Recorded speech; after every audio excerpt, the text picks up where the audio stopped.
Welcome to Some Heat Talk, and it is finally time to give credit where credit is due to this Miami Heat team, especially to the people who have built the team we are seeing succeed today.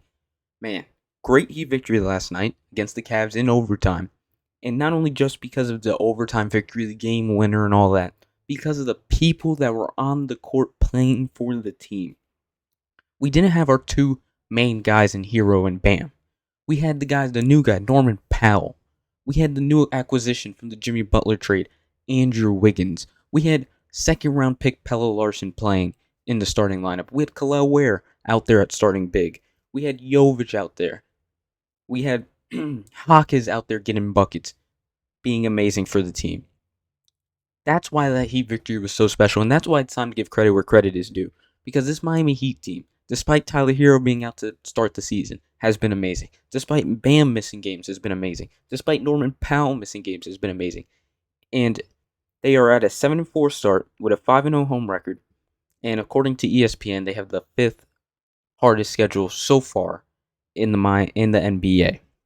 Now, from what I'm watching and from what I see, I think that schedule is much harder than fifth. Because I look at the Bulls, who have the number one strength of schedule, and I'm like, bias might be kicking in, but that looks like I think the Heat face some tougher teams, and they definitely had tougher situations with multiple stars being out. And right now, currently, multiple stars are out at one time. And it's time to give credit where credit is due to that front office. Because during the offseason, me included, and all the other Heat fans I know out there, don't think don't deny it now. All the Heat fans, including me, and including everyone else, was down on the front office. Was down on Pat Riley. He's been down on Pat Riley for a couple years now because he really hasn't made that move. That move that encapsulated all the fans to be so hooked on Heat basketball, like in 2011 when you got LeBron and Bosh. Like in 2019, 2020, that led to two awesome finals runs and three Eastern Conference finals runs in Jimmy Butler. He hasn't got that free agent. He hasn't got that whale, that beluga whale that is just attractive and brings people in and catches people's attention. In this offseason, he had the ability, he had the opportunity. Him, Pat Riley, Nick Arison, Adam Simon, whoever, had the opportunity, Andy Ellisberg, to go out and get that whale. The Miami Heat were one of his teams that he wanted to go to. Kevin Durant, a guy we've been chasing forever. Kevin Durant. And the Miami Heat had the willingness to stick this through and to envision what this team would be like. To be able to see how this team would be like. To be able to see what we're seeing now, but 4 months ago. That's what the front office was able to do. And hold away and, just hold in their urges to go get a whale and go spend on a whale. To go trade Ware and Jovic and Hawkins and all those players. Maybe even Hero. To get Kevin Durant. And they're able to hold that back and stick with the young guns, stick with the young group, while we're all talking shit, while we want him, while it's Kevin Durant or bust or we riot. While we're all talking shit, they didn't attack on Kevin Durant. They held out.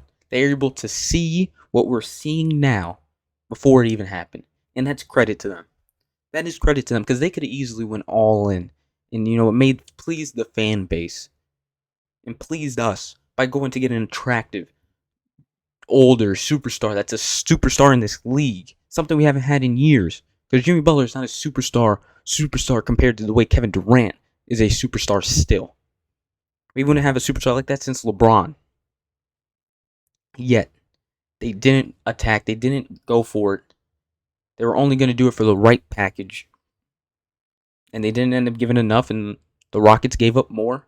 They got Kevin Durant, and just a day later, July 7th, they pounced on Norman Powell, on Storm and Norman Powell, who's been the number one option on this team through 11 games. He's their leading scorer. He's been amazing. And they got him for Kevin Love and Kyle Anderson.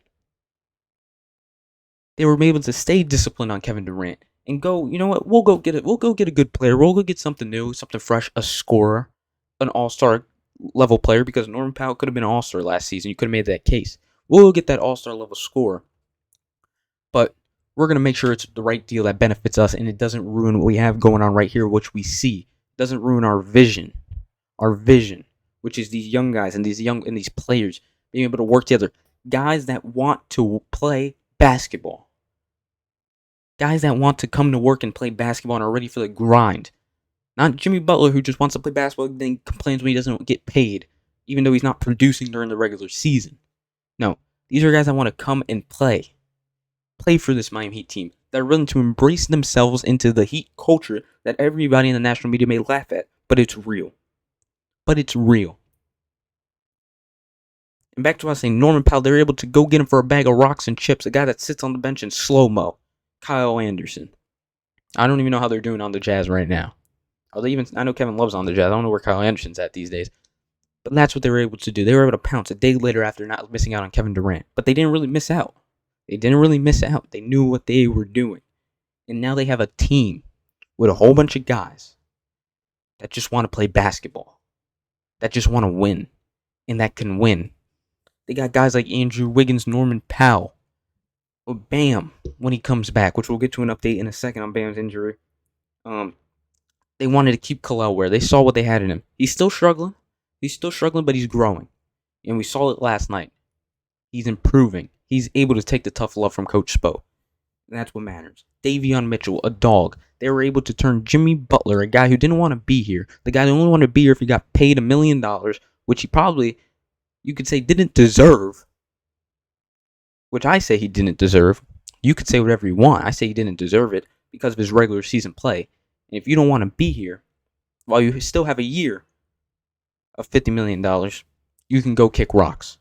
And we were able to turn him into Andrew Wiggins, Kyle Anderson, and then we traded for PJ Tucker, and then we were able to turn PJ Tucker, sorry ass, into Davion Mitchell, who's been an absolute dog on this team ever since he went. Ever since he came to Miami, he's been an absolute dog. And we were able to develop guys like Pella Larson, second-round picks, gritty, turning them into the type of players that win championships, like Christian Braun and TJ McConnell. That's my comparison. That's everyone's comparison to Pella Larson. And then we turned Duncan Robinson, who wants to get paid $1 gajillion, into Simone Fontecchio, who's just as good as Duncan Robinson. And then Jaime Jaquez were able to stay patient on him, not trade him. The front office did not trade him. They stayed patient on him. Saw the vision. Saw what he had his rookie year. Saw the potential. And look what he's doing now. And I might have hated on them for keeping Drew Smith, but Drew Smith's also doing some shit this year too. And we still have Tyler Hero to come back, which is exciting, but you may not think it's exciting because he might ruin the team. I don't think he will. I think he'll be good addition to the team. Having good players that are willing to play is always a good thing to add to this team. And that's another all-star level scorer that you can add to this team. And like a lot of people are saying, this pace isn't sufficient in the playoffs. When the game gets slower, it slows down, and you need someone to go create a shot. Well, that's why you have Norman Powell. You can defer the ball to. You can defer the ball to Tyler Hero. You can defer the ball to Bam, who's been really good drawing fouls this season. You can defer the ball to Andrew Wiggins. That's what it's about, having so many options. And that's why I want Tyler Hero to come back. But there's my credit. I give all my credit. Sorry for the hate. Sorry for shitting on you when you didn't go get Kevin Durant, when you didn't go get Kyrie, or when you didn't go get Giannis yet, even though I still want Giannis. We still want Giannis. Don't get it twisted. We still want Giannis. Or when you didn't go get John Morant. I don't want John Morant. Sorry. Pat Riley. Andy Ellisberg. Whoever. Nick Harrison. You guys saw the vision while we didn't. While I didn't especially. And you've proven me wrong. And it's been amazing. And I hope this continues throughout the season.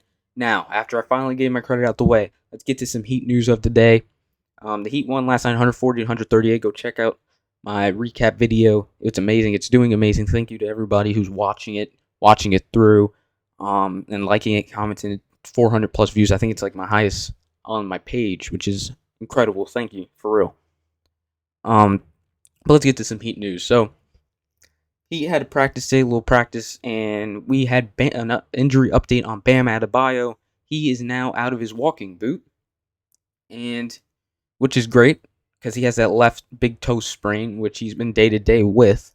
But I did say I expected him to miss more than 2 games, or more than a game. You know, day-to-day, you think, okay, maybe he could play this day. Maybe he could play every single day there's a game. You say, maybe he could play. But that big toe sprain, you run off of your big toe is your most important toe, especially when it comes to running. You run off of that big toe. You explode off that big toe. and he had to lead the game against the Nuggets in the first quarter, which also meant it was pretty bad. But nothing too bad, and he's finally out of his walking boot. Here he is in shoot around at practice today, shooting around the ball. Credit to Ira Winderman for the video. Getting some drills in. Them defensive slides ain't no joke, boy. Look at them. Look at them shuffling their feet. Shuffling their feet. Also, we had Tyler Hero shooting around today at practice. But, unfortunately, despite the good news from Bam, he will be out tomorrow. He's already been ruled out tomorrow. Him and Tyler have been ruled out tomorrow with their injuries, which is fine. And Drew Smith, I think, is also out. I believe is also out tomorrow with a contusion of some sort. I'll get you to it in a second. Yeah, Drew Smith. Where is it? I believe Drew Smith is also out tomorrow with some sort of injury. Other than that, also we have the Heat, which before I came on here, I literally just found out. I was on Twitter. I just found out they flexed our game on next Wednesday, because the last video I said we have 2 primetime games within a week. They flexed our primetime game on Wednesday for I believe the Rockets and some other bum team. Who is the Rockets and the Cleveland Cavaliers we just smoked yesterday in overtime? You rather watch the Rockets versus the Cavs than watch the Heat take on the Warriors at home? Are you kidding me? The disrespect to the Heat already. I mean, I'd rather watch this Heat team. Why wouldn't this national media team on ESPN want the Heat to be exposed to the masses the way they're playing this season? They don't know basketball. Because who the hell wants to watch the Rockets versus the Cavs? Come on. Both teams are good. But give me the Heat versus the Warriors. But I do want Bam back before that. Before we go on into New York on Friday in a playing game at MSG. The Knicks are one of the undefeated teams at home this season, one of the 6 remaining, along with the Heat, and they're really good, and Bam was crucial in the Heat getting that victory at home earlier in the season, about the 3rd game into the season, against the Knicks. So I really want him back before the 2 games we have against the Knicks. Actually, we play them on Friday at MSG, then we play them again at home on Monday. Other than that, see you. Let's go Heat.